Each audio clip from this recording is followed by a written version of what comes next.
العواصم الإسلامية في مصر كانوا الفسطاط والقطائع والعسكر، وكان آخرا القاهرة. ولكن علشان نعمل القاهرة دي كانت ليها قصة غريبة شوية. والقاهرة لما اتبنت ما كانتش مدينة سكنة للناس، ولكن كانوا بس للخليفة والحاشية بتاعته. الفسطاط هي اللي فضلت موجودة والناس كانت عايشة فيها عادي جدا. بما اني قدام سيد احمد الدرديري وجعت، لقيت الراجل اللي زي العسل ده، قلت له انا عايز وافل من عندك.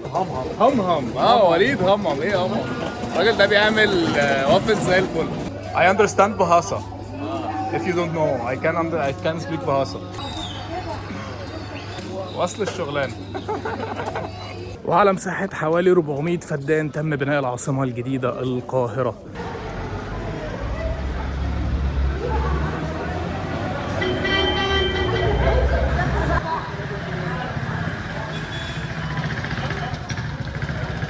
وبعيد عن مدينة الفسطاط وبعيد عن المنطقة السكنية، قرر جوهر الصقلي ان المكان ده يكون بداية للعاصمة الجديدة بتاعة الدولة الفاطمية، والمكان اللي هيقعد فيه الخليفة المعز لدين الله الفاطمي، واللي هيبني فيه القصر بتاعه. لدرجة ان تاني يوم من وجود جوهر الصقلي لما اعيان الفسطاط جم علشان يباركوا له، لقوا فعلا ان هو حمل الخطوط وبدأ في عمل اساس للعاصمة الجديدة.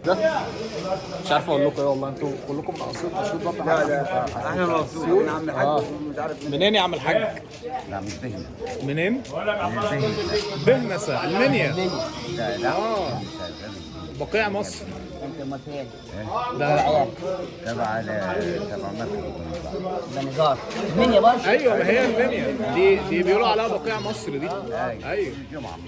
انتم طيبين. انتوا طيبين يا رب. وربنا يجعلهم عليكم بخير، كل سنه وانتم طيبين، وعودا في مولد مولانا سيدنا حسين ان شاء الله. وعقبال كل سنه والاحباب بخير وكل سنه وانتم طيبين. ربنا يجعل دايما محبين لآل البيت ولحضره النبي وللصالحين والاولياء، كل سنه وانتم طيبين وكل سنه وانتم طيبين، وربنا يعود علينا وعليكم الايام بخير. شكرا. شكرا.